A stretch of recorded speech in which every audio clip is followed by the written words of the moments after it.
Hola, buenos días. Aquí estamos con el alto auspicio de Fresco de Quizas, rico, barato, saludable y antiimperialista en este miércoles 10 de junio y estamos transmitiendo desde el Hall de la Virgen de los Deseos porque queremos airearnos, porque tenemos dos invitadas de honor. Todos los miércoles vamos a hacer un debate que ya lo habíamos definido, cultura o religión. El debate de este miércoles no pensaba tener un tema tan grave como es la suspensión del Ministerio de Culturas. Quiero decir que cada día, disculpen los 10 minutos de retraso, cada día es más difícil sostener todo esto.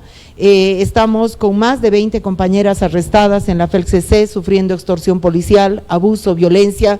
Son mujeres trabajadoras del hogar, trabajadoras sexuales, a quienes el gobierno, contra quienes el gobierno está cometiendo daño a la salud pública.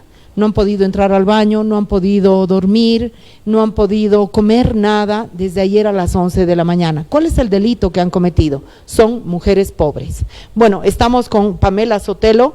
Yo no sé si ella necesita una presentación, pero me gustaría decir que es una mujer que respetamos muchísimo, es artista. Yo creo que es un poco artista y mensajera también de su trabajo porque hace de todo, también productora en muchos sentidos de su trabajo, integrante de Mentes Ociosas, que creo que Mentes Ociosas está introduciendo otro tipo de humor a la sociedad y no es cosa menor. Reírnos de nosotros mismos y no de la chola, no del marica, no de la persona con discapacidad, no de la María Galindo, sino de nosotros mismos. Bienvenida. María, muchas gracias por la invitación, gracias por la presentación y te agradezco que me tomes en cuenta siempre, muchas gracias. Danitza Luna está también invitada, ella dice que no es artista, ella pertenece a otra generación, por eso su presencia es tan importante en este debate. Y estamos en la Virgen de los Deseos, que tiene dos murales, uno de los cuales es trabajo de Danitza Luna, no es que se dedica a adornar la sociedad, sino que tiene otro tipo de conceptos de arte y cultura. Bienvenida, Danitza, gracias por aceptar la invitación. No, gracias a ti, María, por el espacio y poder pensar estas cosas en un momento como este. Discúlpenme la tensión del ánimo, pero es que no me logro relajar, estoy realmente muy preocupada por lo que está pasando en el país. Han cerrado el Ministerio de Culturas, quisiera que hagamos una primera introducción. ¿Cuál es la interpretación política que tenemos que darle a este cierre del Ministerio de Culturas? Y hemos recibido una explicación, ayer he medido en el discurso, de 30 segundos. La presidenta Yanine Áñez ha cerrado el Ministerio de Culturas y ha dado una explicación de 30 segundos del motivo por el cual lo ha hecho. Empezamos contigo, Pamela. ¿Cómo hay que interpretar el cierre del Ministerio de Culturas? Hay que interpretarlo y asustarnos de lo que está pasando, ¿no? Es importante leer que cuando un sector empieza a tener voz y empieza a reclamar cosas que tienen que ver con el bienestar de toda una sociedad, que afecta sus derechos humanos culturales, ¿no? ¿Qué es lo que hace el Ministerio de Culturas y lo que representa, por lo que se ha luchado y por lo que han luchado los gestores culturales para poder conquistar? Es una llamada de atención a la sociedad en general, porque es un mensaje bien claro. Molestas, exiges transparencia y te vamos a amputar, y te vamos a cortar. Nosotros estábamos exigiendo días antes que la saquen a la ministra y a todo su equipo, pero además de eso, que transparenten las cuentas.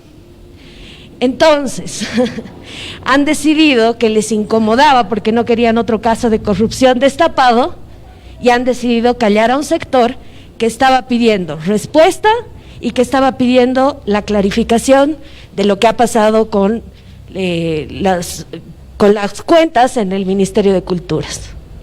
Danitza, ¿cómo interpretas tú el cierre del Ministerio de Culturas?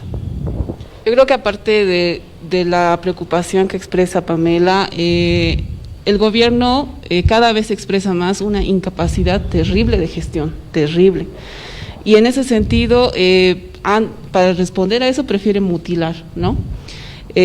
Más allá de eso también, este gobierno tiene un corte fascista, Este gobierno tiene un corte conservador religioso muy fuerte y obviamente cuando empezó, la advertencia era en parte cuando empezó a dar permisos a las iglesias y a las reuniones religiosas, pero no a las actividades culturales, ahí había una señal, ¿no? Y como lo que hicieron en parte con lo del bono, por ejemplo, en un principio ellos dijeron vamos a dar canastas, nadie se va a quedar con hambre, vamos a gestionar, y al final no pudieron gestionar nada, tiraron los 500 bolivianos para 90 días de cuarentena que estamos, y en el caso del Ministerio de Culturas prefieren ahorrarse toda esa gestión de demanda del sector cultural, aparte por el corte fascista que tienen, y que no están dispuestos a lidiar con gente que realmente está proponiendo otro tipo de pensamiento, concepto, gente que ha sido oxígeno en estos días de encierro, prefieren mutilar, ¿no? Yo me suscribo mucho a lo que dice Pamela, que es para encubrir corrupción, sí, también para encubrir corrupción. Bueno, yo también voy a ser partícipe, digamos, del debate. Yo creo que el cierre del Ministerio de Culturas es un acto peor que la censura. Si hay algo que el arte y la cultura, las artes y las culturas conocen a escala mundial, es la censura, que es colocar un límite a la expresión. El cierre del Ministerio de Culturas es un acto peor que la censura. Danitza Luna dice es un acto de amputación. Pamela dice es un acto de persecución y de silenciamiento por haber reclamado. Si no hubiéramos reclamado a la ministra, tal vez tendríamos Ministerio de Culturas. Yo dudo mucho en el sentido de que yo estoy en este momento leyendo a una autora que habla de la banalidad del mal. Yo creo que es la Hannah Arendt, ¿no? Que dice los malos, estos malos que creemos que, o sea, en realidad no es un problema de maldad, sino de superficialidad. La cultura le parece un accesorio innecesario. Ya el nombramiento de Marta Yujra fue, y no es que estoy extrañando a Vilma Lanoca, ya el nombramiento de Marta Yujra fue un desprecio porque la compañera no pertenece al rubro, que no digo que tenga que ser artista, sino conocedora, ¿no? Entonces, yo creo que esto es una negligencia y nada más. Pero yo quisiera que pasar a una siguiente pregunta. ¿Cuál es el trasfondo, la historia del Ministerio de Culturas? Pedro Sousa ha sacado un artículo reivindicando una historia, yo tengo una visión distinta. Me gustaría que nos digas, Pamela, si te adscribes a la visión de Pedro y si quieres ponerle tu salsa. ¿Cuál es para el público que nos está escuchando? ¿Por qué en Bolivia hay Ministerio de Culturas y no hay Ministerio de Ciencia y Tecnología, por ejemplo? Bueno, mira, la primera vez que yo he tenido la oportunidad de trabajar en gestión cultural, te estoy hablando de principios del 2000, 2002, 2001. No, yo soy más vieja, yo prehistoria. Cuando yo me he iniciado trabajando en culturas, he empezado haciendo mi pasantía de ciencias políticas para gestión pública. Yo he llegado al ministerio cuando había una lucha constante entre que se llame ministerio y viceministerio, ¿no? Y para nosotros era importante seguir construyendo estas políticas públicas, estas leyes. Entonces, el 2009, cuando se logra, ¿no?, a partir de un trabajo de los gestores, donde hay mucha investigación, un camino bastante largo de la necesidad de un ente que tenga en el Estado, que tenga la capacidad de poder llevar la gestión cultural a niveles que tengan que ver con las políticas y que puedan ser legisladas. Entonces, esa era una necesidad, pero además la necesidad de demostrar que la cultura en este país aporta económicamente y que por lo tanto nosotros merecíamos el reconocimiento de lo que aporta Bolivia, que es bastante importante con respecto a la identidad y el autorreconocimiento. Eso es lo que nos da la cultura. Entonces había la necesidad de crear un ente que pueda crear estos nexos, estos lazos fuera del país y dentro del país para poder canalizar las demandas y fuera del país para poder crear alianzas y seguir creciendo, porque necesitábamos nexos, definitivamente, para poder crear industria cultural que todavía no la tenemos, que estamos en un camino para crear estas industrias creativas y esta industria cultural. Y creo que ese ha sido el camino y esa ha sido la lucha, y es cierto, Pedro Sus nos relata lo que hicieron en el hemiciclo, que se reunieron, y hay una lucha de bastantes años, ¿no? Cuando yo he entrado era la historia del Instituto Boliviano de Culturas, que se había iniciado después del 53, que lo cerraron en los 70s, lo volvieron a abrir. Entonces era un recuerdo latente de todos los gestores culturales de que había que llegar a tener la importancia que se merecía la cultura, y que incluso educación debería estar relegada a la cultura. Quiero también escuchar la visión generacional de Danitza Luna, que no tiene por qué ser testigo de esa historia. ¿Cómo has visto tú al Ministerio de Culturas? ¿Como un yuchu? ¿Como una prótesis? ¿Como un, no sé, como un órgano adherido? Para ti, ¿qué representaba el Ministerio de Culturas en la estructura del Estado? ¿De dónde crees tú que salió? Bueno, yo soy de una generación que podría decirse, todos esos artistas con cierta ingenuidad están diciendo, bueno, a mí el Ministerio de Culturas no me ha dado nada, ¿no? Dicen, antes, como no me ha dado nada, entonces no me sirve si existe o no existe, ¿no? Es una ingenuidad muy básica, pero también muy ingenua y egocéntrica, que es una cuestión muy peligrosa en la cuestión del mundo del arte especialmente, ¿no? Y el Ministerio de Culturas, yo de los recuerdos que de la generación que salgo, no pintaba gran cosa, ¿no? Recuerdo una vez que lanzaban algún concurso de medio ambiente, y eso era parte, vinieron a mi carrera a promocionar un concurso sobre el medio ambiente, no sé qué, hacer un concurso de un afiche, porque dijeron, bueno, los artistas son los creativos, chicos, ustedes diseñen, y era del Ministerio de Desarrollo Productivo, no era ni siquiera del Ministerio de Culturas, ¿no? Para mí, generacionalmente, el Ministerio de Culturas no pintó nada a nivel de una estudiante de artes plásticas de la universidad pública, ¿no? Pero en ese sentido existía un ente donde algunos artistas sí decían, bueno, podemos ir a pedir, podemos tener un lugar donde ir a pedir auspicio para una actividad, podemos tener, bueno, vamos a pedir, aunque realmente la respuesta siempre, estructuralmente siempre era, no tenemos, no hay. Y era bien difícil, ¿no? A menos que tuvieras el contacto del amiguito, es que yo conozco a tal fulano, que ese es mi amiguito, a ver, me lo puede hacer. Era una cuestión así, y creo que todavía sigue siendo a través de todo el aparato estatal, pero eso no significa que en su desaparición se pueda aceptar que el gobierno se libre de una obligación constitucional a través de la mutilación de ese ministerio, ¿no? Que eso es otra cosa que no tiene que ver. Yo quisiera decirles que yo entiendo a ese chango que dice que se vaya a la mierda el Ministerio de Culturas. Será mi vocación anarquista, yo a él lo entiendo. Yo quiero hacer una remembranza diferente a la de Pedro Sus, con quien discrepo de cabo a rabo y no le da la gana de debatir conmigo. Él fue el primer oficial mayor de Culturas nombrado por el movimiento para seguir soñando, para seguir sembrando. En Bolivia hay una institución cultural muy poderosa creada por Teresa Gisbert, que es la Fundación Cultural del Banco Central, que ya tiene 50 años de vigencia, que maneja 5 repositorios muy importantes, y Teresa Gisbert fue una visionaria, no hay dónde perderse. Creó esa institución con una visión teórica, cuidar el pasado, cuidar la memoria, dotarle de mucho sentido y mucho prestigio internacional, crearla desde el punto de vista del manejo económico, que sea con plata, porque sin plata no se hace. Por eso es Fundación Cultural del Banco Central.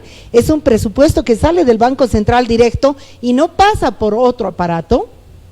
Y persuadir a las élites blancas de su tiempo de que era bonito un cuadro virreinal y que tenían que comprarse porque era prestigio de clase. Entonces Teresa crea, y esa es una institución mucho más poderosa que el Ministerio de Culturas, como que ha sobrevivido.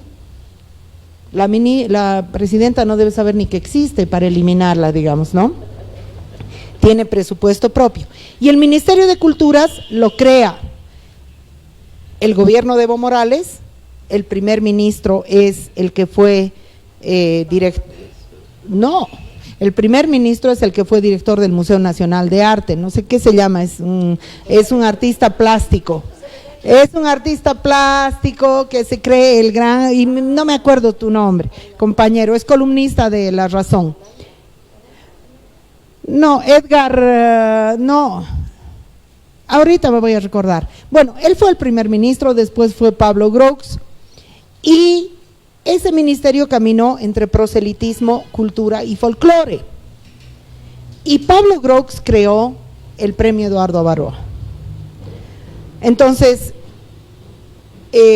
digamos que eso ha quedado así. Yo quiero preguntarles a ustedes en esta ronda y que me digan, porque es la duda que yo tengo. Yo pienso, si aplico, por ejemplo, a mí me dicen, María, las relaciones del Estado patriarcal con las mujeres se van a resolver con un ministerio de la mujer, como hay un ministerio del indio prácticamente, que es el Ministerio de Tierras, ¿no? Y entonces un Estado blanco, monolingüe, patriarcal, anti-arte, anticultura, ¿se resuelve con un ministerio? ¿Se resuelve el Estado racista con un viceministerio de lucha contra el racismo? ¿Se resolvería con una dirección de despatriarcalización? Entonces, estás diciendo esa simpleza, tú eres politóloga, no sabía eso. Pamela, ¿cómo se resuelve la relación entre el Estado y la cultura? Después te toca a ti. A ver, un poco me has pescado en curva y espero llegar a donde quieres o a donde me estás preguntando. A ver, no es que los ministerios nos van a resolver la vida a nosotros como sociedad civil, simplemente son un canal que tienen unas funciones y que ya ahí me podrán pescar porque lo que tienes que hacer es abrir la LOPE, la Ley Orgánica del Poder Ejecutivo, para darte cuenta cuáles son los alcances y cuáles son las funciones de estos ministerios. Me voy a agarrar de una gestora cultural que estaba publicando unos chistes y decía, a mí el Ministerio de Trabajo no me ha dado trabajo, que lo amputen. Yo estoy saludable, ¿para qué necesito Ministerio de Salud? Que se vaya.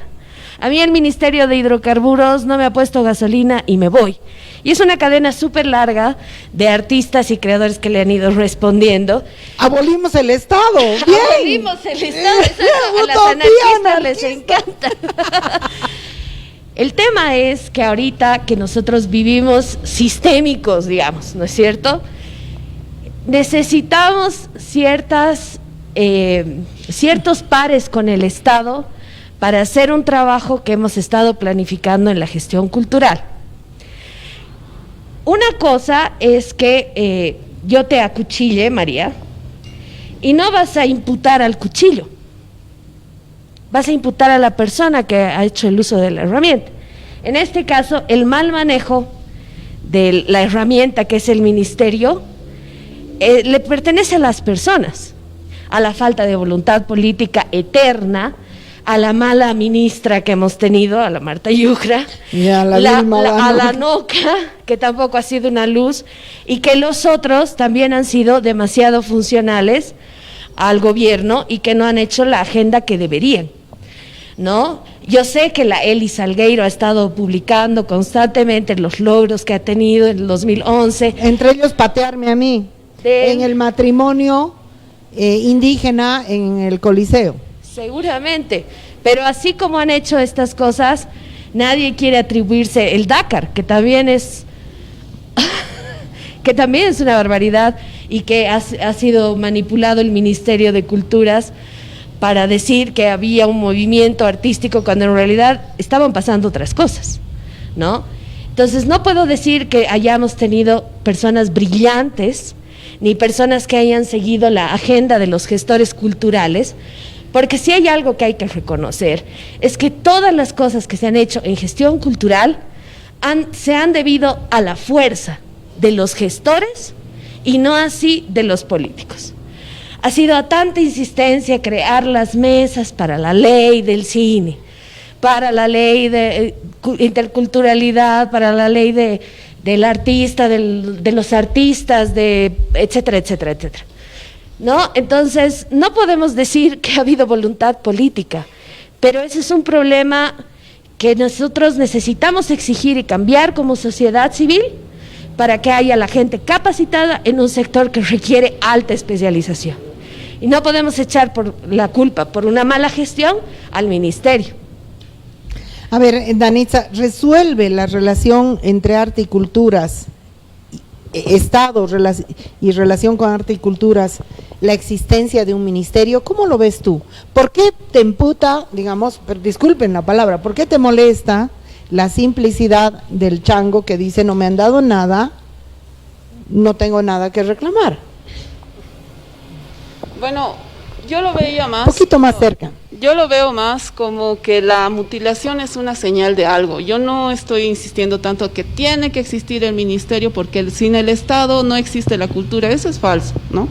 Así como la rebeldía de las mujeres y las mujeres siguen abortando y las mujeres siguen saliendo del modelo conservador que hay sobre lo que es ser mujer, así también va a seguir existiendo cultura a pesar del Estado, con el Estado, en la crisis, con la crisis, por la crisis, ¿no? Eso va a seguir existiendo. Pero sí, yo lo interpreto como una señal de que debemos preocuparnos de algo, ¿no? Que exista el ministerio es como, puede ser una entidad a la cual se puede acudir, etcétera, esto según la ley del Estado, ¿no? Según la lógica de que el Estado te da derechos y gracias a los derechos que te da el Estado, tú existes. Y en la cultura eso no es así, porque la cultura es un fenómeno que rebasa a todos lados, no tiene solamente que ver con la actividad artística, eso es una cosa que no está clara, ¿no? Mucha gente piensa, anoche he visto al viceministro de la presidencia explicar, no, artistas, por favor, no se sientan preocupados, van a estar mejor, esta es la reingeniería que estamos haciendo y a ustedes les conviene, no se va a perder nada, ¿no? En la propia ignorancia del viceministerio de la presidencia, el viceministro de la presidencia, teniendo que explicar eso, se entiende cómo es el grado de ignorancia del Estado. Históricamente es cierto, para el Estado, a mi entender, la cultura ha sido un accesorio, ha sido un elemento de propaganda política. Ahí está Gonzalo Hermosa, el ejemplo más grande, ¿no?, de los carcas. Ha sido un accesorio político, un accesorio partidario, ha sido una lacra, ¿no? Ha sido básicamente la última rueda del carro y eso es históricamente lo que ha significado para el Estado, no solo estos 14 años, sino también antes de eso, ¿no? Y con la mutilación del Ministerio de Culturas, ahora ya no es ni la cultura, ni un accesorio vil, ni siquiera un simple elemento de propaganda partidaria, ahora es un gasto innecesario, ¿no? Ahora es algo que no vale la pena ni invertir, ni gastar, ni nada. En ese sentido yo digo, no es la preocupación más importante decir existe o no existe el ministerio, porque sin el Estado los artistas no existen. La preocupación más importante es a qué grado de nivel fascista estamos llegando, que la cultura ahora es simplemente una cuestión anulada, ¿no? Anulada desde el poder estatal. ¿Va a seguir existiendo? Claro que sí. El problema es que si esto que ha pasado está configurando muy jodidamente, es decir, está volviendo más precarias todavía las condiciones de creación en Bolivia. Y eso es lo que a mí me preocupa. Estoy tratando de leer los comentarios que hay aquí en el Facebook, si quieren hacer preguntas. En este caso no vamos a recibir llamadas porque no estamos en el estudio, no he querido encerrar a mis interlocutoras. También para el metro de distancia, pero también para ocupar este lugar tan bonito que hemos creado las mujeres creando. Bueno, yo personalmente creo que la tensión Estado, sujetos sociales, es una tensión histórica, política, muy importante, con los pueblos indígenas, por ejemplo. Tenemos Estado plurinacional, no pueden borrar Estado plurinacional, quieren borrar plurinacional del nombre del Estado boliviano. pero al mismo tiempo que el Estado se llame plurinacional es pura retórica. Y así, o sea, con el indio, con las mujeres, con el problema del racismo, con el problema de las culturas, el Estado permanentemente intenta tener actos, digamos, de flexibilización, de inclusión, y ahora estamos obviamente ante un Estado fascista al que la retórica no le importa, el disimulo no le importa, sino que quiere ir a golpear de forma directa. Yo no creo, de ninguna manera creo, que la existencia del Ministerio de Culturas resuelva la relación entre Estado y cultura. No lo resuelve. Pero, y ahí te pregunto, porque ahí sí tú tienes mucha experiencia, ¿para qué sirve? ¿Para qué sirve? ¿Qué es ahorita lo que ha quedado pendiente? ¿Cuánta gente ha quedado colgada con este acto de censura, de mutilación, de persecución, como tú le has dicho, de negligencia, como le hemos dicho otras? ¿Qué ha quedado colgado? Si nos puedes hacer, no sé si un listado. Primero, antes de que me defenestre, me he sacado porque ya no aguantaba mi propio CO2. Pero, o sea, si no lo han mandado a la Amílcar Barral a hacer adobes, no me van a decir nada a mí, ¿no? Claro, no. Bueno, a ver, ¿para qué sirve el Ministerio de Culturas? ¿No? Y qué es lo que nosotros estábamos buscando y qué herramientas representa para nosotros. El Ministerio de Culturas representa para nosotros una herramienta, un par entre el Estado y la sociedad civil y los gestores culturales que hacen la planificación. Entonces, hay que quitar de la mente de las personas que el Ministerio de Culturas es un ente que tiene facultades de ejecución. Es decir, no tiene la facultad de dar lo que hacía el PIU, que tiene un decreto ley para poderte dar fondos para que tú hagas tu proyecto, ¿no? Tiene otros caminos que recorre el Ministerio de Culturas para esto. Entonces necesita crear fondos concursables para que la gente pueda aplicar. Es un canal para poderse conectar desde el nombre de Bolivia con otros países y otros mercados culturales. Necesitamos en ciertas invitaciones y en ciertas actividades que son interpaíses el aval de un par similar a su ministerio o a su ente mayor, digamos, de culturas. Y ahorita un viceministerio no está a la par. Te comento uno de los casos que ahorita está sufriendo la ruta justamente de los caminos entre Cochabamba y Potosí, que es Toro Toro. Ellos han conseguido como comunidad, han postulado a un fondo y han ganado 12 millones de euros que les va a dar el Ministerio de Culturas de Italia.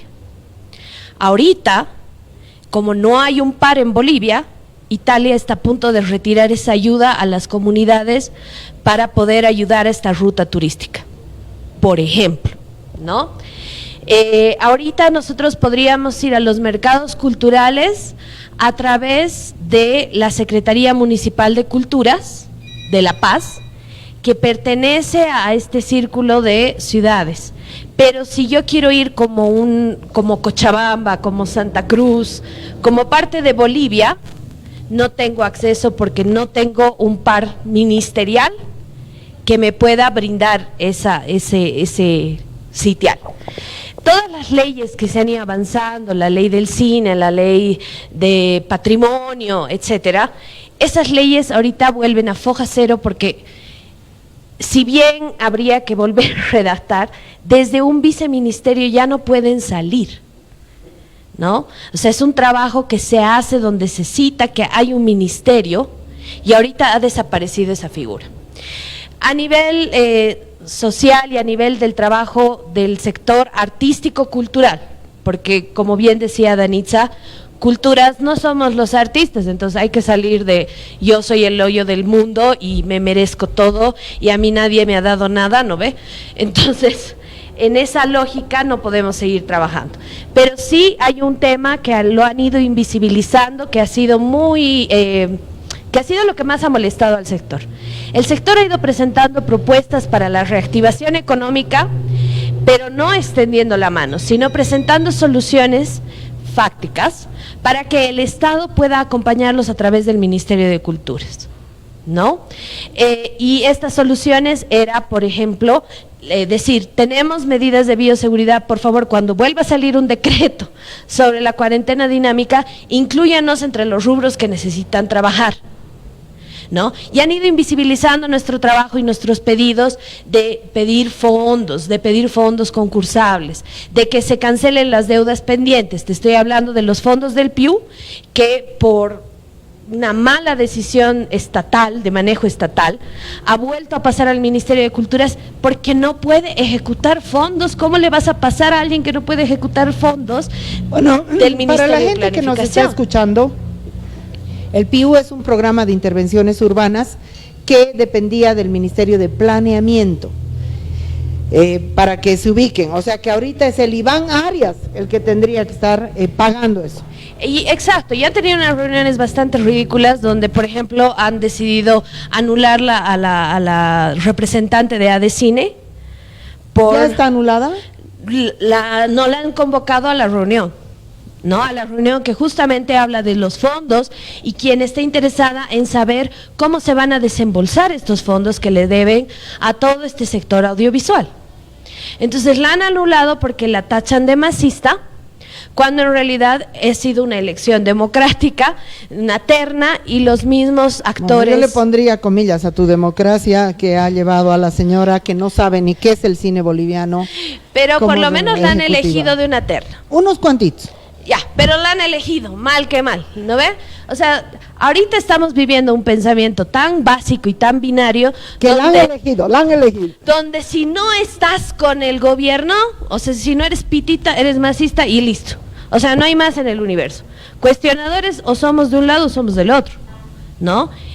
Así, a ese nivel tan básico y binario hemos llegado del discurso, ¿no es cierto? Entonces, ahorita, por ejemplo, lo que te decía, deben el PIU, deben el Premio Nacional Eduardo Avaroa, deben el fondo de ADCine, tienen que dar una explicación sobre el POA, porque el ministerio en todas sus respuestas ha dicho que no habían fondos en su cartera nada más que para pagar sus sueldos. Entonces, deben también los premios de literatura. Y deben los premios de literatura. Cuando yo te decía lo del POA, me parece una barbaridad que respondas al sector que no hay dinero. O sea, eso es incumplimiento de deberes, lo estás aceptando, no has hecho una planificación. ¿Qué ha pasado con esos fondos? Ahora, en la cuarentena, la presidenta ha dado mediante un decreto, ha dicho que se podían modificar las partidas. Ok, queremos saber si se han modificado las partidas y a dónde han ido. No es que tú puedes modificar las partidas de culturas para mandarlas a salud, puedes modificar las partidas en emergencia para tu propio sector. Y queremos saber dónde están esos fondos. Entonces, básicamente lo que decía Danitza, enterremos al muerto y nadie le va a hacer autopsia. Pues están súper equivocados, porque en cultura estamos dispuestos a lucharla, queremos respuesta y le vamos a hacer una necropsia y vamos a desenterrar ese ministerio por donde sea, y tiene que haber pliego de cargo por incumplimiento de deberes a todas las personas que no han hecho su trabajo. Danitza, ¿para qué sirve el Ministerio de Culturas? Bueno, como le decía, cuando empezó, o sea, históricamente, desde la generación que yo vengo, servía como un accesorio del Estado, ¿no? Un accesorio de propaganda.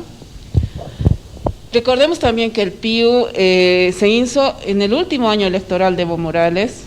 La señal era, o sea, demos todo ahorita, necesito votos, no importa del sector cultural, estoy dando premios. Ahora sí, después de 14 años me estoy preocupando de la cultura, y no lo hago a través del Ministerio de Cultura, lo hago a través del Ministerio de Desarrollo, ¿no? Es que era el único. Bueno, a ver, le escucharemos a la Danitza, que es importante. No, era el único. Pero a ver, le escucharemos por favor a la Danitza. Dani. Entonces, el Ministerio de Culturas ha jugado un triste papel, es cierto, un papel muy, muy patético, muy negligente, que no ha llegado realmente a las personas que producen cultura y a todos los fenómenos culturales que van más allá del arte, ¿no? Con esta mutilación, yo pienso que en cierta medida sí, es una oportunidad más para generar más corrupción, eso sí. Con lo que han hecho es como que se están cuidando de ser impunes en otro acto de corrupción, pero también están mandando una señal jodida, ¿no? A nivel de toda la actividad cultural. Es decir, a ustedes ya no nos importa que creen. Las condiciones de creación que yo decía en Bolivia van a ser todavía peores de lo que ya eran, ¿no? Y no es que no es que la cultura se crea por el Estado, pero sí, ¿en qué clase de Estado vamos a empezar a vivir, ¿no? ¿En qué clase de Estado que prioriza las reuniones religiosas y no la cultura? O sea, estamos viviendo en un momento tan crítico que yo estoy pensando en repensar incluso lo que significa crear en este país, ¿no? Crear en este país no tiene que significar hacerlo por encargo de un partido político. Crear en este país no tiene que significar montarse en la coyuntura y a sacar una cueca por las pititas y no sé qué. Crear en este país tiene que significar algo más subversivo que solamente utilizar el arte o la cultura a favor de algo, ¿no? Y en ese sentido el Ministerio de Culturas, bueno, era un accesorio más, pero sí, obviamente, el Estado tiene obligaciones con la sociedad civil, ¿no? El Estado tiene obligaciones. El Ministerio de Culturas era como una especie de, bueno, tienes la obligación de dedicarle algo de tu presupuesto a la cultura, y ahí está, pero eso no significa que la cultura se resumía en lo que hacía el Ministerio de Culturas, ¿no? Pero sí, lo jodido va a ser que las condiciones de creación en Bolivia van a ser más jodidas. No se está hablando del patrimonio arqueológico, ¿qué hay del turismo que se ha pasado al Ministerio de Desarrollo? ¿Qué hay de la descolonización que es un término de la despatriarcalización que le han quitado a María y ahora lo están llevando al Ministerio de Justicia, ¿no? ¿Qué hay de todos esos? Están simplemente haciendo una reingeniería, dicen reingeniería, pero son oportunidades para callar, para tapar corrupción. Aparte, el mensaje es la austeridad, cuando detrás han dado todas las facilidades a los transgénicos, a la gente del agronegocio, la corrupción en los militares. ¿Cuánto del presupuesto del ministerio que supuestamente se ha ahorrado se ha ido al sobreprecio de los gases lacrimógenos, que no sabemos cómo sea eso? Entonces, es muy jodido. El mensaje de austeridad queda en el vacío, pero el Ministerio de Culturas significaba una obligación del Estado. Ahora, como ya no tienen o lo han anexado, entonces dicen, pues, ahora, ¿a quién le van a reclamar, no?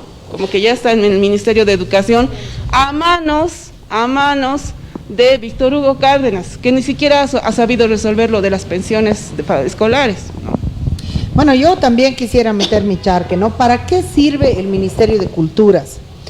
Yo creo que esa es una discusión bastante más profunda que si sirve para viabilizar este fondo o aquel otro.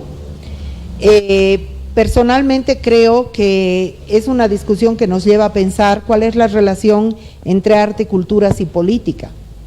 Entre arte, culturas y política. Esa es la discusión que deberíamos abordar. Esa es la discusión que deberíamos abordar. Ese es el tipo de lucha que deberíamos tener.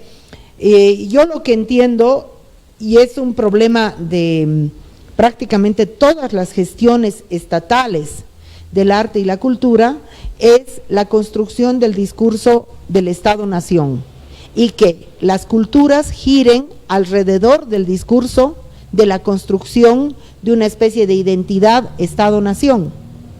Eso hizo el nacionalismo del MNR. Entonces Alandia, Pantoja y todos esos que te aplauden, es la construcción del Estado, de la imagen del Estado-Nación propulsada por el nacionalismo del MNR. El movimiento al socialismo no logró tener un horizonte de cuál era su discurso, entonces se echó mano de Mamani, que de todas las expresiones de las artes plásticas bolivianas es sin duda la de menor calidad, sin duda ninguna la de menor calidad, porque Mamani era muy funcional a pintarnos una huipala china, una combinación de colores que responda a la industria textil china. Entonces, tenemos un problema que enfrentar, un debate que enfrentar. Tenemos un debate que enfrentar. Yo respeto a todos los compañeros, las compañeras que el Ministerio de Cultura les debe A, B, C, G, D, J, F. Creo que tanto que quieren, sean pues más radicales. En Brasil, por supuesto que después de Rousseff y sobre todo después de Lula, porque Lula sí le dio a un gran artista la administración del Ministerio de Culturas, y ese gran artista dijo: no necesitamos las bellas artes, vamos a hacer puntos de cultura, y todo un concepto, desarrolló todo un concepto de lo que es un Ministerio de Culturas. Cuando quitaron, que creo que era, ahorita me voy a recordar, por favor, ministro de Culturas de Lula da Silva, creo que es el ministro de Culturas a nivel latinoamericano más connotado que ha habido. Bueno, tomaron el Ministerio de Culturas, yo estuve con ellas porque además me invitaron a un evento para discutir eso. Tomaron el Ministerio de Culturas y se pusieron a vivir ahí, el momento en el cual votaron a este gran ministro de Culturas en el Brasil. Entonces hacen su movilización suavito, cómodo, limitado. Francamente, a ver, ¿ya tienen el nombre? Gilberto Gil.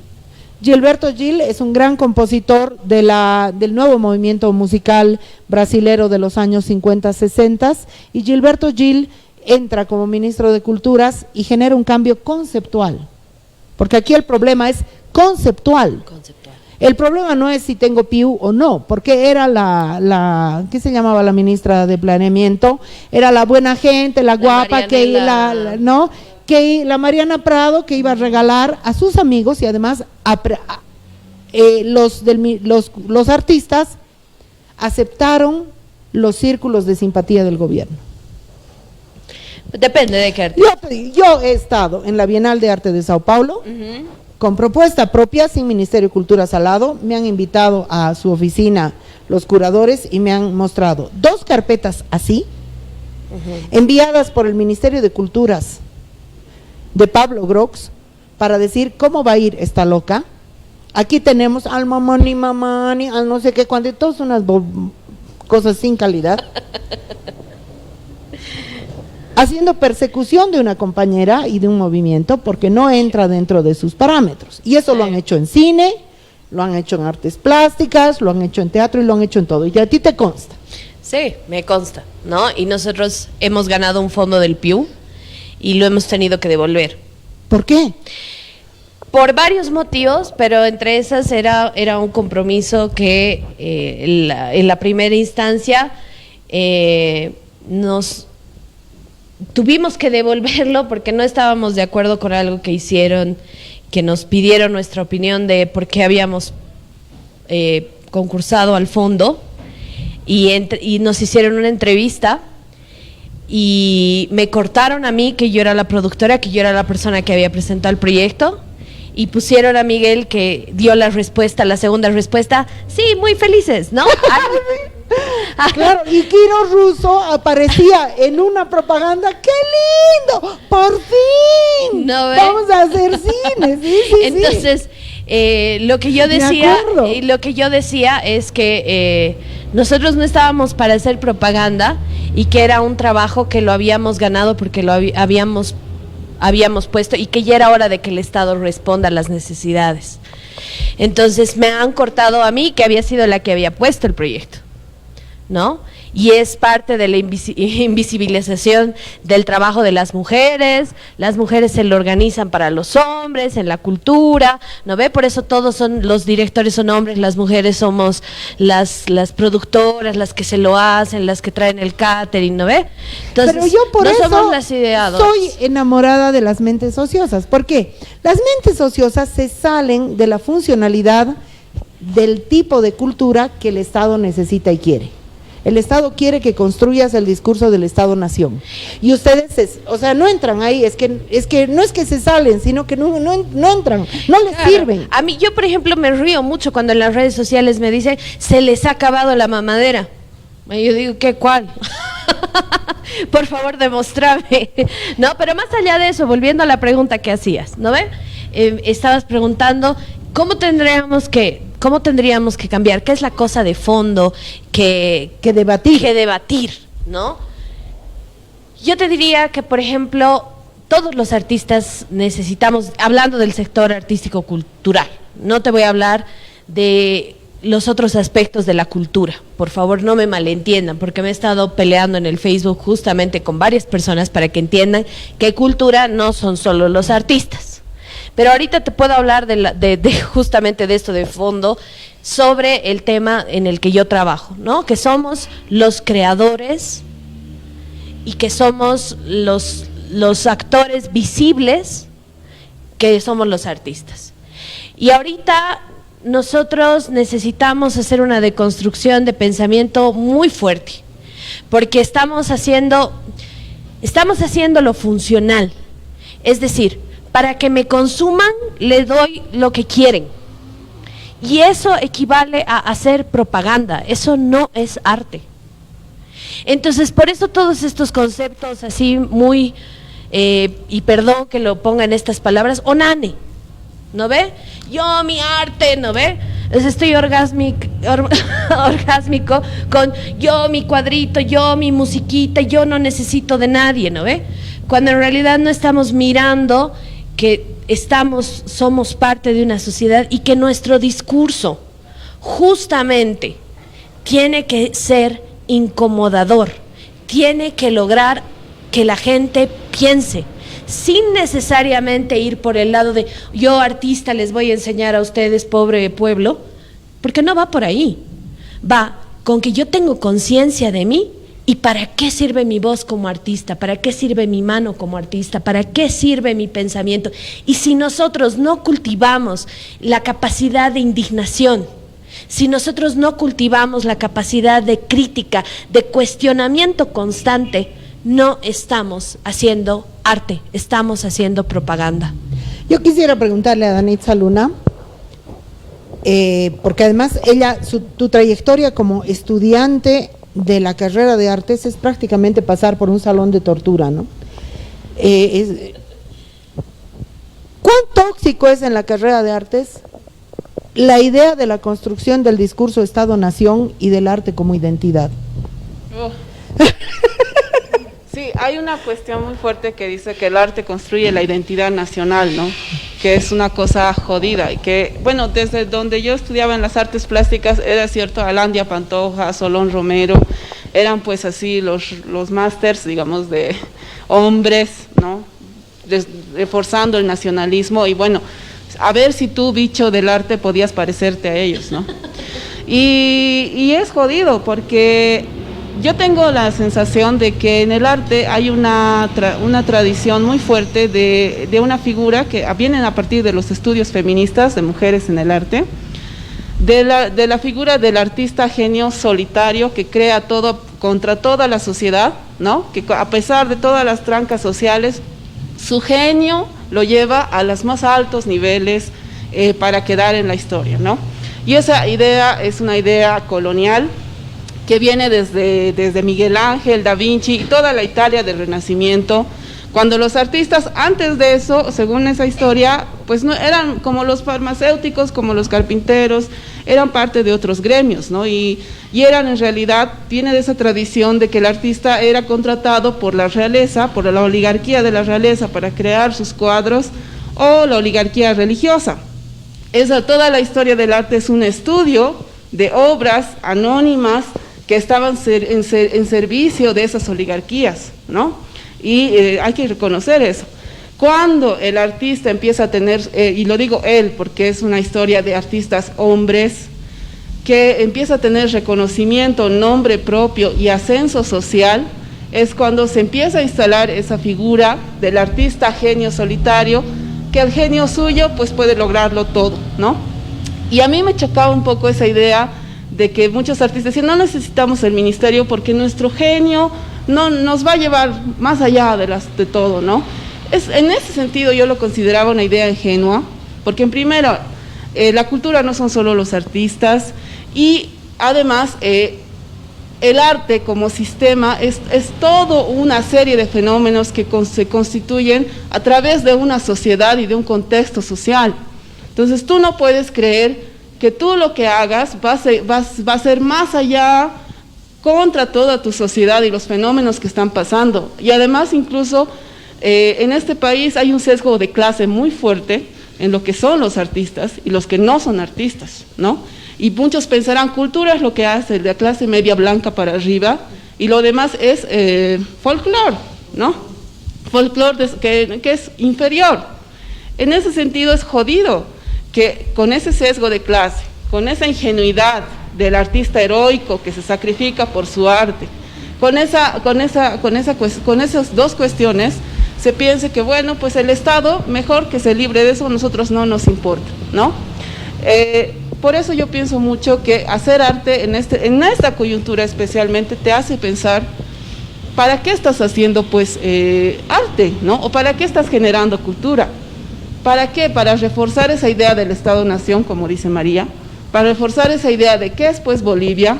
Bolivia es mamani mamani, Bolivia es solamente un mural en el Gran Poder, no sé, Bolivia es solo folclore, Bolivia lo que no es antiestatal, puede significar también arte, cultura. Entonces hay mucho que pensar, pero la señal que nos acaban de dar es como que decir, bueno, ahora estamos peor que antes, ¿no? Antes estábamos, digamos, en el abismo, ahora estamos en el precipicio, así. Hay que pensar mucho, pero mucho en el sentido de para qué estamos creando, ¿no? Y en qué condiciones. Yo quisiera que nos quede esta figura. El arte, la cultura, las artes, las culturas, los artistas, las artistas, los artesanos, las artesanas y todas las expresiones culturales, los investigadores y las investigadoras de arqueología, de cultura, los archivos de arte, de cultura, los monumentos arqueológicos han recibido un fusilamiento, han recibido una aniquilación, han recibido una acción de negligencia, han recibido una acción de censura, han recibido una acción de mutilación. ¿Te gusta aplaudir a Pamela Sotelo? ¿Te gusta aplaudir a Mentes Ociosas? ¿Te gusta tomarte un café mirando la Virgen Dolorosa de Danitza Luna? Bueno, no vas a aplaudir que le amputen a ella un brazo, que a ella la rapen así, pero no como me rapo yo, sino la rapen en acto de censura, que quemen libros. Algo así ha sucedido, algo así, solo que más disimulado, porque si ponen y se queman libros, algo así ha sucedido. Eso ha hecho el Estado boliviano. Vayamos a dos últimos bloques. ¿Qué hay que hacer? Si tú fueras, digamos, una tipa con una voz que puede implantar un qué hacer, dinos 5, 4, 3, 2 cosas. ¿Qué hay que hacer frente a ese acto tan horroroso, tan doloroso para la sociedad? Creo que necesitamos primero un silencio artístico, porque ahorita nosotros, cuando hablabas, me acordé de lo que he estado leyendo en las redes sociales, de la cantidad de seguidores que he perdido, no solo yo, sino otros artistas y otras personas que estamos hablando del tema, viendo lo que había pasado ayer con la marcha, donde dicen estos borrachos que solamente extienden su mano, son unos ladrones porque se gastan su plata, pues todo el año trabajan y ahora se hacen a los pobrecitos y quieren que el Estado les pague sus fracasos artísticos, porque en Bolivia no hay un buen grupo, no hay buen cine, no hay buen nada. Esos eran los comentarios. Entonces, y la sociedad dice, a ver, entiendan, artistas, sean solidarios. tenemos que gastar nuestra plata en otro lado, pero son a los primeros a los que nos buscan cuando hay kermés, por ejemplo. A los únicos, porque Y a los ¿cómo haces únicos. una kermés sin ustedes? Y a los únicos, y bueno, todo, o sea, realmente no es solamente el Estado el que ahorita está jugando un papel, sino la sociedad que nos anula constantemente y que nos usa para sus placeres y que contrata a la banda y que nos contrata a nosotros, ya sea para lo que sea, otros músicos, y nos hacen comer en la cocina y atrasito, porque somos la servidumbre, digamos, para ellos, para los que te pueden pagar. Y en estos momentos, cuando en la pandemia, cuando en estas circunstancias de cuarentena, has estado pendiente de la música, de un libro, del cine, de liberar las cosas, ahorita somos los borrachos, o sea, también la sociedad ahorita está en una lucha con nosotros. Y tenemos que decirlo de frente. No es solamente el Estado. Y es por eso que los artistas deberíamos ser mucho más dignos y dejar de ser serviles, y un silencio es menester, y no dejar convencernos con el mensaje que ha dado ayer el viceministro, bien lo decía Danitza, pero ahora se va a llamar Ministerio de Educación y Culturas. No estamos reduciendo el personal, vamos a poner personal capacitado. Recién se han dado cuenta, 8 meses después se han dado cuenta. O sea, antes no, antes había que decirles, oye, pero tu viceministro es doctor, ¿qué hace en culturas? ¿No ve? Ahorita se han dado cuenta. Entonces necesitamos ser más contundentes, lo que tú decías. Necesitamos ser más contundentes y no dejarnos convencer, y no deberíamos ir a negociar, ni siquiera sentarnos, ni reunirnos, ni pensar, y exigir nuestros derechos, que no son solamente nuestros, y eso es lo que no se está dando cuenta el país. Nos están negando derechos humanos culturales, que son de identidad y de autorreconocimiento, y a partir de este momento tan crítico, mundial y en Bolivia, nacional, necesitamos tener una respuesta contundente. Entonces tiene que ir por ahí, y además exigir la transparentación y exigir la institucionalización de algunos cargos especializados para que deje de ser motín de guerra una vez que se restituya el Ministerio de Culturas, porque ya no podemos seguir permitiendo que la cultura sea vapuleada y sea tratada de la forma en la que está siendo tratada, de tal forma que nos han invisibilizado tanto que las personas que nos aman y nos consumen hoy nos consideran una lacra que está haciendo escándalo de nada y que quiere propagar el contagio. Danitza, ¿qué hay que hacer? Bueno, Si tú fueras una voz con esa fuerza de que otros digan, tienes razón, que parece ser, te están mandando piropos por acá. ya. Yo creo que una de las cosas más importantes que hay que hacer es no dejar de simplificar la discusión, ¿sí? Por favor, la discusión no tiene que ser solamente si existe o no existe el Ministerio de Culturas, primera cosa, ¿no? Segunda, dejar de simplificar, bueno, eres añista, masista, pitita, no pitita, por eso quieres ministerio, por eso no quieres ministerio, ¿no? Entrar en esa simplificación es señal del estado que estamos ahorita. Estamos en un régimen que está generando un estado en la sociedad de más y más, cada vez más restricciones. Cada vez estamos más restringidos. No solamente que están aprovechándose del uso de la pandemia, sino que el Estado mismo tiene ese carácter restrictorio, vamos a decirlo así, ¿ya? En ese sentido, a mí siempre he pensado mucho que Bolivia es una sociedad muy abierta, pero al mismo tiempo es una sociedad muy tendiente a esa polarización, que pasa siempre, ¿no? Y una de las formas de salir de la polarización, del concepto básico, de la discusión básica, lo puede ayudar el arte mismo y la creación cultural misma. La creación cultural misma puede instalar conceptos complejos, salir de la polarización, salir de la discusión simplona, ¿no? De decir, hay o no hay ministerio, estos pobres, estos miserables, del rencor de los carcas, de decir, ustedes si tenían, pues ahora ya no tienen, ¿no? Y en ese sentido también hay que preguntarse, ¿no? ¿Para qué estoy creando, no? ¿Y para quiénes estoy creando? ¿Para qué estoy creando? No, yo lo hablo desde un sentido desde mi formación feminista, ya, porque si yo soy parte de Mujeres Creando, he encontrado otra manera de crear dentro de la militancia feminista, dentro de Mujeres Creando, y he entendido que pensar que el arte es un fenómeno espectacular a la cual rendirle pleitesía, yo no me interesa que pongan al arte en un pedestal, ¿no? Hay un fenómeno más fuerte que el de la palabra llamada arte, que se llama creación, que va más allá de clases sociales, incluso de especializaciones, y una de las formas de aporte constante que puede hacer en este momento de crisis es complejizar la discusión, ¿sí? Empezar a salir de la discusión simple y polarizante. ¿Para qué estamos creando? Yo creo que en este momento preciso, ya que los artistas y también los que no se consideren artistas, pero estén trabajando en los campos de creación, se consideren interpelados, es hora de crear a profundidad, cuestionar el estado en el que estamos, sí, porque no es que este estado nos va a dar, ahora estamos conscientes de que el Estado no es un ente vertical que nos va a dar todo, más bien es un ente que nos quiere quitar todo. En ese sentido hay que seguir pensando para qué crear y instalar una discusión profunda puede hacerse también a través de la creación, ¿no? Entonces, éxito.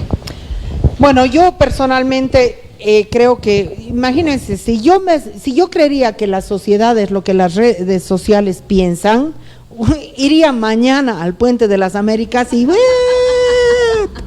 no, porque no saben lo que es que te vapulen como si fueras, qué sé yo qué, ¿no? Entonces, yo no creo que realmente las redes sociales tengan ninguna capacidad de construir un espejo de percepción, y además la Yanine Áñez tiene sus guerreros digitales, ¿no? Y que no son uno ni dos. Hay un trabajo sobre las redes sociales que son un panóptico fascista, porque el Facebook es un panóptico fascista de propiedad de Zuckerberg, con un algoritmo específico, y dentro de ese panóptico fascista hay guardianes que se dedican a fusilar. Entonces estoy segura que la denigración de las movilizaciones contra el gobierno en defensa del Ministerio de Culturas tienen que ver con esos guardianes armados, instrumentalizados desde muy afuera, porque no solamente el gobierno de Yanine Áñez es el gobierno de la embajada norteamericana, es el gobierno de la CIA, es el gobierno de la aniquilación de la sociedad boliviana. Eso es el gobierno de Yanine Áñez. No estamos frente a un bicho menor, porque basta ver, pensar quién está detrás de Yanine Áñez. No, entonces, primera cosa. Segunda cosa, yo no sé lo que hay que hacer. O sea, me atrevo a preguntarle a la Danitza y a la Pamela lo que hay que hacer, pero yo no sé lo que hay que hacer. Pero creo que hay que gozar de la vida. Creo que hay que disfrutar de la vida. Creo que hay que ser. Creo que hay que ser de forma contundente. Yo podía haber asumido la cuarentena quedándome en mi casa y no venir a estar haciendo programa de radio en una situación de tanta emergencia. Sin embargo, creo que hay que ser. Entonces, ¿qué les propongo? ¿Qué puedo yo hacer? Mi pregunta ya no es qué hay que hacer, sino qué puedo yo hacer. Como Radio Deseo, les ofrezco a todos los chiflados y las chifladas que se les ocurra, hay que abrir un debate. Hay que abrir un debate grande. El problema no es si los artistas se pueden unir o no se pueden unir. Yo no creo en la unidad de nadie, ni de la familia, o sea, no, entonces, porque la unidad la unificación es muchas veces la homogenización o la subordinación a las voces más poderosas. Pero sí creo que hay que debatir. Y ya debatir es difícil, porque hay que crear una estructura de debate, una base conceptual. Entonces, están todos invitados, el primero, la segunda, la quinta, que me diga: María, quiero abrir un programa de debate sobre coyuntural, sobre cultura, perfecto. Creo que sí hay que establecer un listado, así, el 1, el 2, el 3, el 4, de las deudas. No digo económicas solamente, deudas de todo tipo, económicas, administrativas, históricas, no importa que sea tipo papel higiénico, ¿no? Y además es fácil establecer un listado de las deudas porque es, yo creo los premios, ya, perfecto, número 1, premios, yo creo, ya, número 2, sin excluir ninguna deuda. El Estado nos debe todo esto. Y tercero, hay que leer a los y las artistas que crearon en el exilio, que crearon en el patíbulo, que crearon en la cárcel, que crearon en la persecución. Esas letras que nos dieron es más importante que plasma sanguíneo para salvarte, porque es tan potente y tan diferente el lenguaje que usaron, es muy diferente. Cuando tú lees un artista perseguido, hombre, mujer, trans, ¿qué? Sientes la fuerza de esa voz. En esa situación estamos. No nos han quitado un Ministerio de Culturas. Nos quieren quitar el piso y el sentido de nuestra existencia. Y el fascismo necesita eliminar el arte y la cultura para gobernar. Ese es el proyecto ante el cual estamos. No estamos ante que si la Mariana Prado era buena gente o no. Realmente, por favor, eso es lo que yo quisiera decir. Te veo con ganas de hablar. Sí, lo que pasa es que yo cuando... mucho te has reído de mi chiste, no era por ser acaso. No, es que me parece, o sea, todo lo que han dicho es correcto con respecto a la creación. Cuando yo hablaba del silencio artístico, te decía, debemos de dejar de pensar en nosotros para hablar desde nuestro lugar. Es decir, no ponerse en una situación más grande necesita un silencio si desconoces.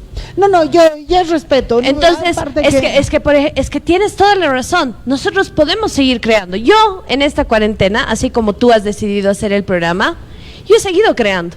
Yo te siento. Y yo siento que hay mucha gente que se le ha gustado. Por ejemplo, a Danitza yo la he invitado en honor a eso. O sea, ella ha producido unas caricaturas que se han reproducido en las redes por miles, porque su afán creativo creo que está en emergencia. Es decir, o sea, sientes la indignación y te mueve. Y te mueve, y así como Danitza ha tenido la necesidad, yo también he tenido la necesidad de volver al teatro, he tenido la necesidad de dar un discurso. Tú has hecho abrir el Teatro Municipal, contanos esa anécdota. Bueno, que es más que una anécdota, es un acto poético muy poderoso. Sí, que el otro día cuando te estaba escuchando hablar con la Mabel Franco también. Bueno, tiene su mérito la Mabel porque tiene las llaves. La Mabel podría haberte dicho andate a la mierda, no. En realidad no ha habido ninguna negociación con ella, ¿no? Yo lo he llamado al Andrés Zarati, que es el secretario municipal de Culturas, y le he dicho, Andrés, hemos pensado con los chicos, les he propuesto, queremos volver al teatro y queremos filmar y queremos salir y llegar a los hogares con una experiencia del teatro. Andrés me dijo, sí, hemos estado pensando en esto hace 3 semanas, pero queríamos hacerlo por pay-per-view. Ahorita la opción que me ofreces de hacerlo por plataformas y poder cobrar. El Andrés es un aburrido. Lo que yo quiero es la parte poética. A mí lo que me interesa es la parte poética. Es poderoso decir, todo está cerrado, todo está vacío y se abren las puertas. Es que sabes hay un mensaje poético, ¿te das cuenta? Sabes que estábamos tan llenos y estamos tan acribillados de propaganda, de lávate las manos, a cada hora te dicen, quédate en tu casa, no salgas, no te abraces, distancia social. Por favor, no necesitamos distancia social, necesitamos solamente distancia corporal. No necesitamos distanciamiento yo me declaro distanciada socialmente, a mí como lesbiana, no, manzana podrida, entonces yo sé vivir en distanciamiento social y ya vivo bárbaro, en una especie de burbuja de exilio, yo vivo bárbaro. Esa es una forma de silenciar tu discurso y más cuando eres artista. Entonces ahí nosotros necesitábamos volver al escenario, porque volver al escenario para los artistas, para la gente, es darle un sentido de esperanza. porque no hay Zoom que aguante tanto cariño, porque las redes sociales no completan todo el ciclo. Y porque la gente necesita algo más que rezar y algo más que comer, necesita comida para el espíritu y eso Y para la rebeldía. Y para la rebeldía. Por si acaso, la primera muestra de arte contemporáneo realizada en cuarentena ha sido realizada por el New York Times con una curadora de arte famosa. ¿Cuál es? Esta mujer ha escogido 5 obras de arte a escala mundial. Una de ellas, la grafiteada de mujeres creando en el frontis de la Universidad Mayor de San Andrés. Quédate en casa no es lo mismo que cállate en casa. O sea, no es el cuadrito de no sé quién, váyanse, discúlpenme, ahí donde les he dicho que se vayan. Bueno, tu despedida y luego la despedida de Danitza. Gracias, querida María. Estamos exigiendo. ¿Cómo te conectas con tu rebeldía, con tu fuerza creativa? Ándate a lo que eres tú, en la potencia que yo te he visto en escenario. Eres súper potente.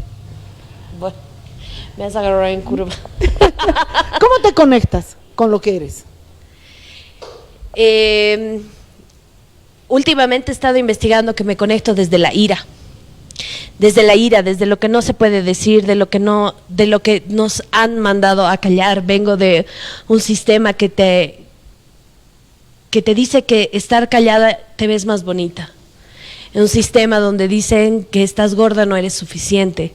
Vengo de esa rabia que se acumula y esa rabia no es nada más que expectativa. Entonces cuando me subo al escenario, cuando me muevo, cuando puedo dar mi discurso artístico, mi discurso feminista, me mueve la ira desde la expectativa de un mundo mejor y que eso se puede crear no solamente desde la palabra, desde el arte, sino desde la acción.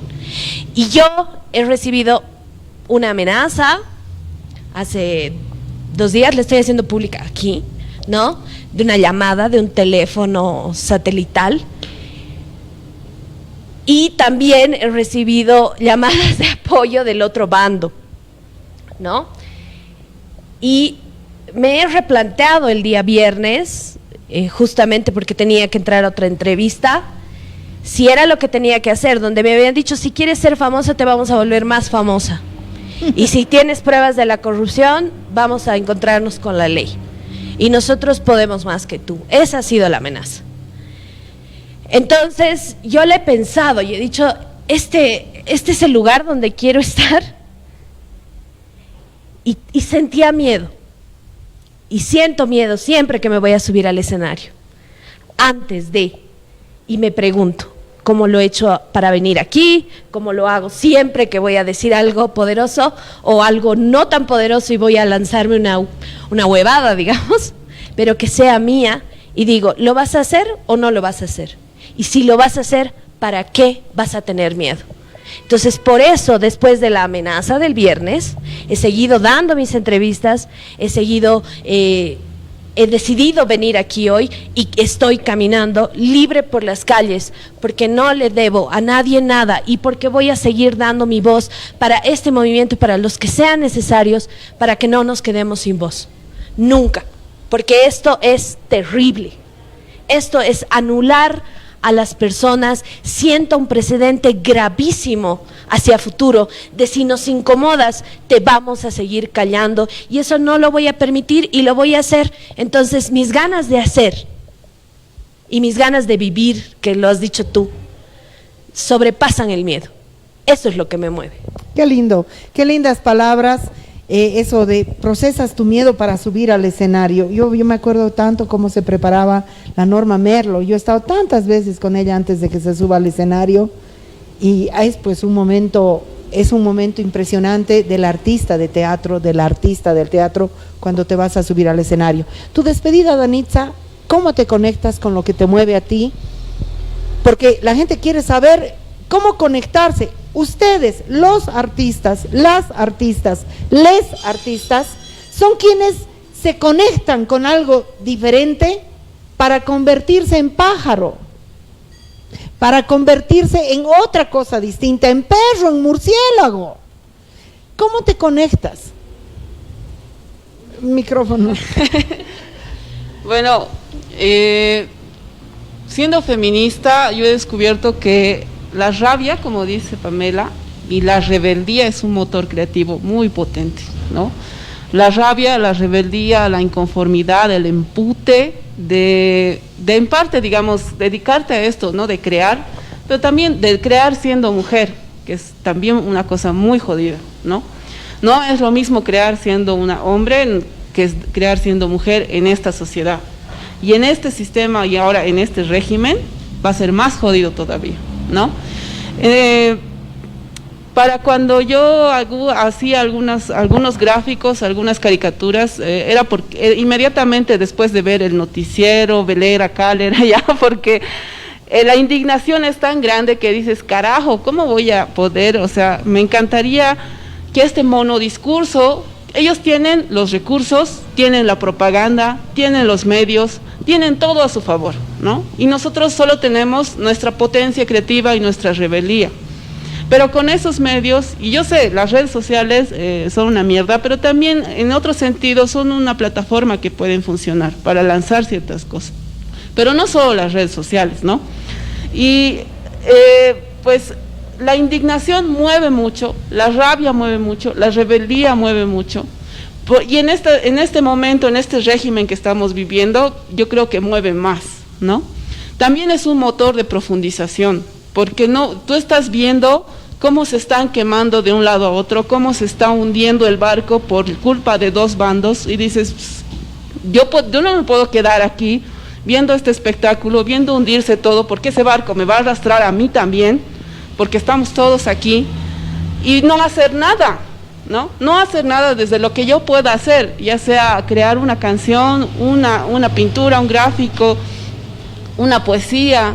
Yo no me puedo quedar en mi burbuja creativa y decir, bueno, yo voy a dar mi ser interior, yo quiero crear para mí y mi satisfacción personal, porque en este momento, compañeros, compañeras, eso es un accesorio, eso es ahorita dedicarse a mirar la pared, ¿no? En este momento es un desafío, eso es cierto, es un desafío a su creatividad, es un desafío a su rebeldía, es un desafío a su profundización, a su inteligencia, a decir cómo puedo presentar otro discurso que no sea este discurso hegemónico que todos los días nos quiere taladrar, ¿no? Y que eso es lo que quieren, que vivamos dentro de un solo discurso para que nadie cuestione nada, nadie pregunte nada, nadie fiscalice nada y aquí hagan lo que ellos les da la gana, porque así han entrado con esa Biblia, que eso es un hecho simbólico muy potente, y si algo la creación significa es utilizar símbolos, y eso que han hecho desde el principio, ya sabíamos qué tipo de gobierno iba a ser, para los que no se han dado cuenta, ¿no? Y bueno, la rebeldía, la rabia es una potencia creativa, pero también es una potencia de profundización, profundizaremos, ¿no? Bueno, yo quiero despedir el programa de hoy detrás de mi biombo.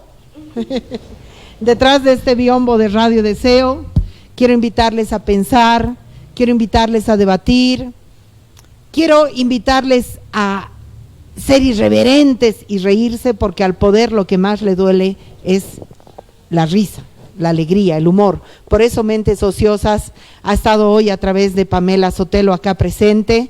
Radio Deseo no puede abrir un Ministerio de Culturas, pero puede generar un espacio tan importante que depende de todos y todas ustedes.